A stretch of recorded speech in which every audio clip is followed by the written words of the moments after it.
কিভাবে তুমি তোমার ভিডিওর কোয়ালিটি এরকম থেকে এরকম একটা অ্যাস্থেটিক লুকে তৈরি করবে, কিভাবে ভিডিওতে ভয়েস রেকর্ড করবে এবং নিজের ভয়েস চেঞ্জ করবে, ক্যাপকাট দিয়ে তুমি নিজের ভিডিও কিভাবে এডিটিং করবে, ভিডিওতে কোন অ্যাডজাস্টমেন্টটা ইউজ করতে হবে, ভিডিও তৈরি করার জন্য কোন স্ট্যান্ডটা ইউজ করতে হবে, এই সবগুলো প্রশ্ন নিয়েই থাকছে আজকের এই ভিডিও। তো আসসালামু আলাইকুম everyone, welcome back to my YouTube channel Taiba crafting. CapCut দিয়ে কিভাবে ভিডিও অ্যাডজাস্টমেন্ট করতে হয় সেটাই ফার্স্টে দেখাবো। এই জন্য ফার্স্টে তোমার ক্যাপকাট অ্যাপস ওপেন করে নিবা, তারপর নিউ প্রজেক্টে ক্লিক করবা, নর্মাল ক্যামেরা দিয়ে তৈরি করে একটা ভিডিও সিলেক্ট করে নিবা। তো এখন আমি ভিডিওটাকে কপি করে নিলাম, কেন কপি করেছি সেটা তোমরা পরেই বুঝতে পারবা। তো নিচের দিকে গেলে তোমরা অ্যাডজাস্ট নামে একটা অপশন পাবা, সেই অপশনে ক্লিক করবা। এখন আমি তোমাদেরকে যেরকম করে দেখাচ্ছি তোমরাও ঠিক তেমনই করবা। এটা কত পার্সেন্ট রাখতে হবে সেটাও কিন্তু আমি স্ক্রিনে লিখে দিছি। যারা এই অ্যাডজাস্টমেন্টটা প্রথমবার ট্রাই করবা তাদের জন্য একটু কঠিন মনে হবে, কিন্তু এটা 2-3 বার ট্রাই করলে ইনশাআল্লাহ তোমার কাছে অনেক সহজ মনে হবে। এটা আমি যখন এই অ্যাডজাস্টটা প্রথমবার করেছিলাম তখন আমার কাছে অনেক কঠিন মনে হয়েছিল। এটা হচ্ছে আমার রিয়েল ক্যামেরা দিয়ে তৈরি করা ভিডিওটা, আর এটা হচ্ছে অ্যাডজাস্ট করার পর ভিডিওর কোয়ালিটিটা।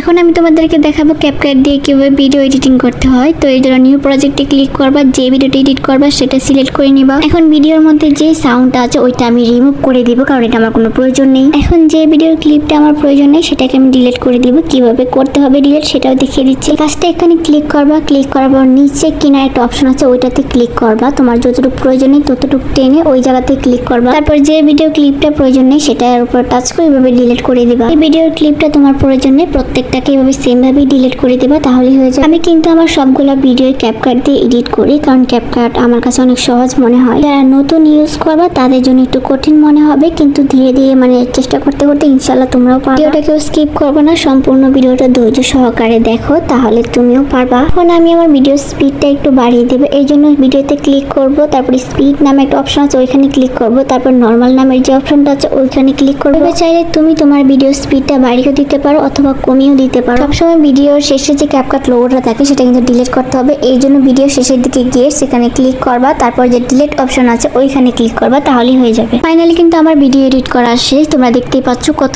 সহজ পদ্ধতিতে আমি এই ভিডিওটা এডিট করছি। তোমরাও কিন্তু এই সেম প্রসেসে সবগুলো ভিডিও এডিট করতে পারবা, কিন্তু আমার সাধ্য অনুযায়ী তোমাদেরকে বোঝানোর চেষ্টা করছি। আশা করি তোমরা আমার এই ভিডিওটা মানে বুঝতে পারতেছো আমি তোমাদেরকে কি বুঝাইতে চাইছি। কিভাবে ভিডিওতে ভয়েস রেকর্ড করবে এবং নিজের ভয়েস চেঞ্জ করবে সেটাই দেখাবে। এই জন্য ক্যাপকাট অ্যাপস ওপেন করার পর যে ভিডিওটাতে তুমি ভয়েস দিবা সেটা সিলেক্ট করে নিবা। নিচে যে অডিও নামের অপশনটা আছে ওইখানে ক্লিক করার পর রেকর্ড নামে অপশনটাতে ক্লিক করবা। তারপর এই অপশনে ক্লিক করার পর মানে তুমি ভিডিওতে যা বলতে চাও তুমি তাই বলবা। বলার পর এখানে যে টিক মার্কটা দেখতে পাচ্ছ ওইখানে ক্লিক করবে। তুমি চাইলে এইভাবে তোমার ভয়েসের সাউন্ডটা আরেকটু বাড়িয়ে দিতে পারো বা কমিয়ে দিতে পারো। এখানে ক্লিক করে তুমি এটাকে টান দিয়ে চাইলে তোমার ভয়েসটা যতটুকু রাখতে ইচ্ছা তুমি ততটুকু রেখে এভাবে কেটে দিতে পারো। ভয়েস চেঞ্জ করার জন্য কিনারে যে এডিট নামে অপশনটা দেখতে পাচ্ছ ওইখানে ক্লিক করবা। করার পর অডিও ইফেক্ট নামে যে একটা অপশন দেখতে পাচ্ছ ওইখানে ক্লিক করবা। ভয়েস চেঞ্জ করার জন্য এখানে অনেকগুলো অপশন আছে, তোমার যার যেটা পছন্দ তোমরা সেটা ইউজ করতে পারো, কিন্তু আমি এই হাইট নামের অপশনটা ইউজ করি। তারপর তুমি তোমার ভয়েসটা কিরকম রাখতে চাও এভাবে টান দিয়ে মানে কত পার্সেন্ট রাখতে চাও সেরকম করতে পারো। যারা ভিডিওতে ভয়েস দিতে না চাও মানে ব্যাকগ্রাউন্ড মিউজিক ইউজ করতে চাও এই জন্য তোমরা এই অপশনটাতে ক্লিক করবা। এখানে অনেক ধরনের কিন্তু ব্যাকগ্রাউন্ড মিউজিক আছে, তোমাদের যার যেটা পছন্দ তোমরা সেটা ইউজ করতে পারো। আর ইউজ করার জন্য যে ব্যাকগ্রাউন্ড মিউজিকটা তোমরা ইউজ করবা সেখানে যে প্লাস আইকন আছে ওইখানে ক্লিক করবা। তুমি চাইলে তোমার ভয়েস না দিয়ে ব্যাকগ্রাউন্ড মিউজিকও ইউজ করতে পারো খুব সহজেই। তুমি যদি তোমার রেকর্ড করা ভয়েসটার স্পিডটা একটু বাড়াতে চাও তাহলে এখানে ক্লিক করবা। ক্লিক করার পর একটু নিচের দিকে টান দিয়ে স্পিড নামে অপশন আছে ওইখানে ক্লিক করবা। ক্লিক করার পর তুমি চাইলে এইভাবে তোমার ভয়েসের স্পিডটা বাড়িয়ে দিতে পারো অথবা কমিয়েও দিতে পারো। আমি আমার ভিডিওতে কোন ফিল্টারটা ইউজ করি এখন তোমাদেরকে সেটাই দেখাবো। এর জন্য তোমরা ফার্স্টে স্ন্যাপচ্যাট অ্যাপস ওপেন করবা। ওপেন করার পর এভাবে নিচের দিকে টান দিবা, দেওয়ার পর শেষে যখন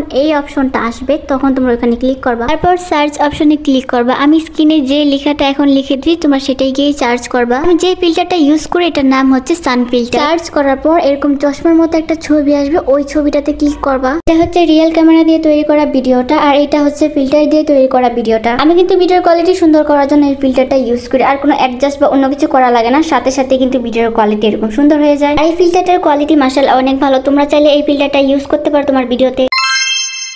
ভিডিওর কোয়ালিটি সুন্দর করতে হলে সবচেয়ে ইম্পর্টেন্ট যে বিষয়টা হচ্ছে সেটা হচ্ছে লাইটিং, কারণ তোমার ভিডিওতে যত বেশি লাইটিং থাকবে তোমার ভিডিওর কোয়ালিটি তত বেশি সুন্দর দেখা যাবে। আমি আমার ভিডিওর কোয়ালিটি আরো সুন্দর করার জন্য আমি রিং লাইটটা ইউজ করি, তোমরাও চাইলে এটাই ব্যবহার করতে পারো কারণ এটা অনেক ভালো, সবাই এটা ইউজ করে। ভিডিওর কোয়ালিটি সুন্দর করার জন্য তোমার কিন্তু এই রিং লাইটটা অবশ্যই প্রয়োজন। এখন আমি তোমাদেরকে দেখাবো আমি ভিডিও তৈরি করার সময় কোন স্ট্যান্ডটা ইউজ করি। আমার কাছে কিন্তু এরকম একটা স্ট্যান্ড ছিল, বাট এটা নষ্ট হয়ে যায়, এর জন্য আমি অনলাইন থেকে এটা অর্ডার করি। আর এটা তোমরা ফেসবুক পেজ স্মার্ট গ্যাজেট ভিডিওতে পেয়ে যাবে। তাদের পেজে আরো নানা ধরনের ভিডিও মেকার স্ট্যান্ড মানে এভরিথিং সবকিছুই আছে। তো এই স্ট্যান্ডটা কিভাবে সেট আপ করতে হয় সেটা কিন্তু আমি ভিডিওতে সম্পূর্ণ সহজভাবে তোমাদেরকে দেখিয়ে দিচ্ছি। যারা এখনো আমার চ্যানেলটিকে সাবস্ক্রাইব করে না দ্রুত সাবস্ক্রাইব করে ফেলো এরকম আরো নিত্য নতুন ভিডিও পেতে। আর হ্যাঁ, লাইক করতে কিন্তু একদমই ভুলে যেও না। আমার কাছে কিন্তু দুইটা ভিডিও মেকার স্ট্যান্ড আছে, আমি কিন্তু দুইটাই ইউজ করি। এখন তোমাদেরকে আমি দেখাবো কোনটার কোয়ালিটি সবচেয়ে বেশি ভালো। এই স্ট্যান্ডের কোয়ালিটি কেমন সেটাই তোমাদেরকে আগে দেখাবো। চাইলে এটাকে এরকম বড় করতে পারো অথবা ছোট করতে পারো, আর এটাকে কিন্তু ঘোরানো যায় এরকম ভাবে। তুমি যদি ইউটিউবের জন্য লং ভিডিও তৈরি করতে চাও তাহলে তুমি তোমার মোবাইলটাকে এভাবে রাখতে পারো, এভাবে রেখে ইজিলি ভাবে তুমি কিন্তু লং ভিডিও তৈরি করতে পারবে। এই স্ট্যান্ডটা দিয়ে শর্ট ভিডিও করতে হলে একটু ঝামেলা হবে, কিরকম ঝামেলা আমি তোমাদেরকে দেখিয়ে দিচ্ছি। তাহলে তুমি মোবাইলটাকে এরকম ভাবে রেখে যে কোনো শর্ট ভিডিও তৈরি করতে পারো। তো ধরো আমি একটা আর্ট ভিডিও বা জার্নাল করলাম, তো সেটা আমাকে দেখানোর জন্য মোবাইলটাকে কিন্তু এভাবে রাখতে হবে, কিন্তু তোমরা এটা এভাবে রাখতে পারবে না, যতবারই রাখবো ততবারই পড়ে যাবে। মানে নিচে রেখে তোমরা এরকম ধরনের শর্ট ভিডিও তৈরি করতে পারবে না। তবে এটারও একটা সমাধান আছে, সেটাও আমি তোমাদেরকে দেখিয়ে দিচ্ছি। নিচের এই জায়গাটার মধ্যে তোমরা যে কোনো একটা যদি ভারী জিনিস রাখতে পারো তাহলে তোমরা ইজিলি ভাবে এরকম শর্ট ভিডিও তৈরি করতে পারো। কোয়ালিটি কেমন তোমরা তো দেখতেই পাচ্ছ। এখন আমি তোমাদেরকে এই স্ট্যান্ডার্ড কোয়ালিটি সম্পর্কে দেখাবো। তোমরা এটা কিন্তু লম্বাও করতে পারবে, ছোটও করতে পারবে, মানে যেরকম ইচ্ছা তোমরা সেরকমই রাখতে পারবে। আর এই স্ট্যান্ডটা দিয়ে কিন্তু তোমরা লং ভিডিও শর্ট ভিডিও সবকিছু তৈরি করতে পারবে। আমি কিন্তু সবসময় এই স্ট্যান্ডটাই বেশি ইউজ করি, কারণ এটার কোয়ালিটি আমার কাছে অনেক ভালো লেগেছে। কোনো ঝামেলা ছাড়াই যে কোনো ধরনের ভিডিও তৈরি করা যায় এটা দিয়ে। ভিডিও তৈরি করার জন্য তোমরা কিন্তু এই স্ট্যান্ডটা ইউজ করতে পারো। এটার কোয়ালিটি কতটা ভালো তোমরা তো দেখতেই পাচ্ছ। এখন তোমরা আমাকে এটা কমেন্ট করে জানাও কোন ভিডিও মেক করার স্ট্যান্ডটা সবচেয়ে বেশি ভালো, পিঙ্ক কালার নাকি ব্ল্যাক কালার। আমার কাছে মনে হয় ব্ল্যাক কালারটাই ভালো, কারণ এটা দিয়ে সব ধরনের ভিডিও তৈরি করা যায়। তো গাইস, আজকের ভিডিওটা এই পর্যন্ত। এছাড়া যদি তোমাদের আরো কোনো প্রশ্ন থাকে অন্য কিছু সম্পর্কে জানার, তাহলে অবশ্যই কমেন্ট বক্সে লিখে যাও সেই প্রশ্নটা। চেষ্টা করবো এর পরের ভিডিওর মাধ্যমে তোমাদের বাকি প্রশ্নের উত্তরগুলো বিস্তারিত সহ দেখিয়ে। তোমাদের কাছে যদি ভিডিওটা ভালো লাগে অবশ্যই লাইক কমেন্ট শেয়ার করবা। এরকম আরো নতুন নতুন ভিডিও পেতে আমার চ্যানেলটি অবশ্যই সাবস্ক্রাইব করে রাখো। তো দেখা হচ্ছে কোনো নেক্সট ভিডিওতে। সবাই ভালো থেকো, সুস্থ থেকো, আল্লাহ হাফেজ।